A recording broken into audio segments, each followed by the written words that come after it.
Estados de agregación de la materia. Primero vamos a recordar qué era materia. Primero vamos a recordar qué es materia. Materia es todo aquello que posee una masa y que ocupa un espacio. Esto es, que tiene un volumen. Estas dos son propiedades generales de la materia. Para conocer de qué tipo de sustancia estamos hablando o a qué tipo de materia nos referimos, necesitamos conocer propiedades específicas como puede ser la temperatura de ebullición, de fusión o, por ejemplo, lo que sería la densidad. La densidad es la forma en la que relacionamos la masa y el volumen. ¿Vale? La densidad nos está diciendo la cantidad de materia que tenemos en un volumen determinado. Por ejemplo, si nos encontramos con esta sustancia, con estas dos materias llenos de partículas,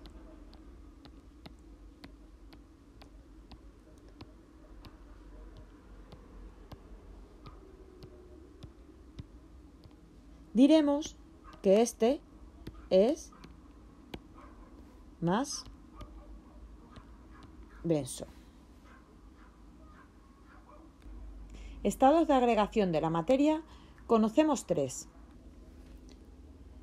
Bueno, conocemos tres nosotros los que he estudiado hasta ahora. Realmente hay 4 estados de agregación: sólido, líquido, gas y el plasma.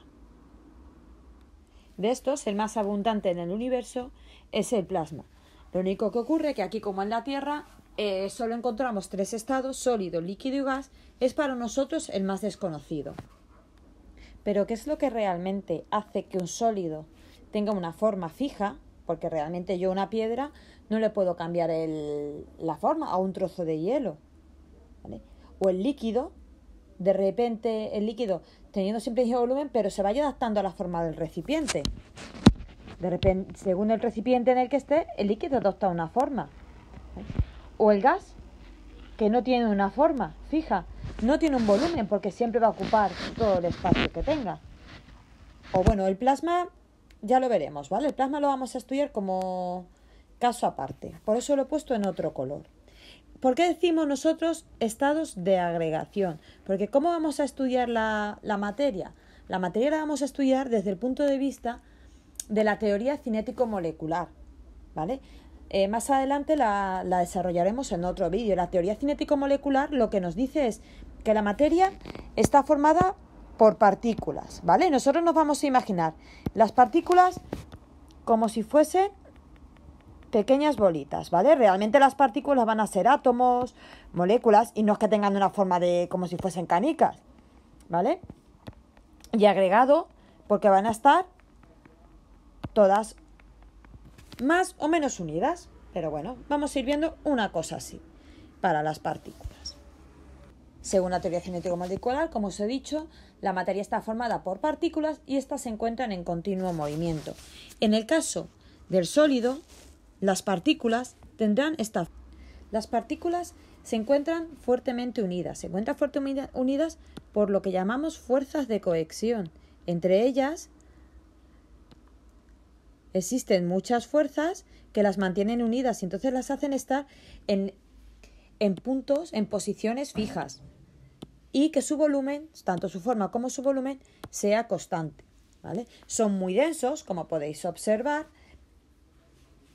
y en todo caso las partículas vibrarán en sus posiciones fijas y no se pueden comprimir. Yo no podría aplastarlo, ¿vale? Siempre nos imaginamos como si esas partículas fuesen unas canicas, estuviesen muy pegaditas.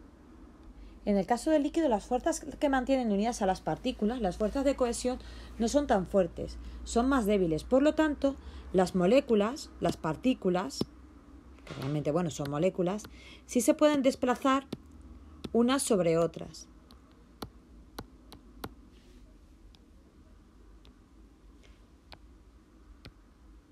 ¿Vale? Las partículas se pueden mover y se desplazan unas partículas sobre otras. Por eso decimos que, entre otras cosas, el agua fluye. Tiene la densidad alta, no tan alta como el sólido, que es una densidad muy alta. No se pueden comprimir apenas. Si yo quisiese aplastar y juntarlas más, tengo muy poco espacio.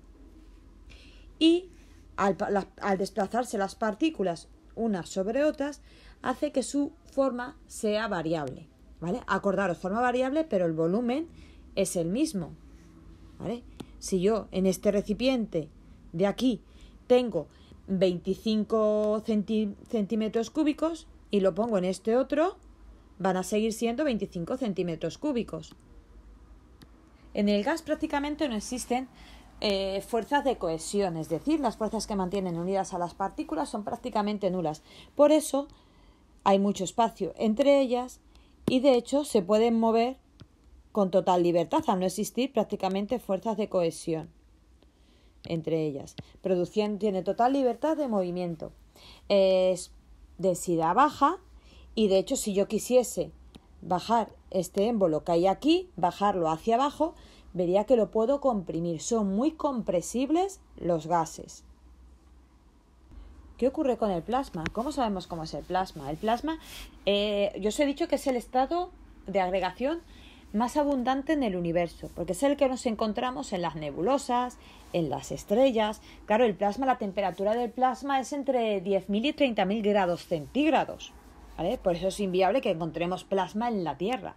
Sitio donde están produciéndose unas reacciones nucleares. El plasma es como el gas, las mismas características del gas, con la diferencia de que está ionizado. ¿Esto qué quiere decir? Que tiene cargas positivas y cargas negativas, ¿vale? Electrones, ¿vale? O átomos que han ganado o perdido electrones. Por eso el plasma está ionizado. ¿Qué diferencia va a haber? Va a ser la misma. Las partículas se van a poder mover con total libertad de movimiento. ¿Por qué? Porque las fuerzas de cohesión o las fuerzas que las mantienen unidas son prácticamente nulas o inexistentes. Son muy compresibles porque yo podría, como os he dicho, bajar el embolito y tendría mucho margen para comprimirlo. Tienen la densidad muy baja, ¿vale? ¿Cuál es la diferencia? Que como tiene cargas, el plasma conduce la corriente eléctrica. ¿Vale? Repetimos los 4 estados de agregación. Hay que saberse las diferencias que hay y las propiedades que tiene, las características que tiene cada uno, ¿vale? Esto lo podéis copiar de la pizarra de clase que tenéis en el aula virtual.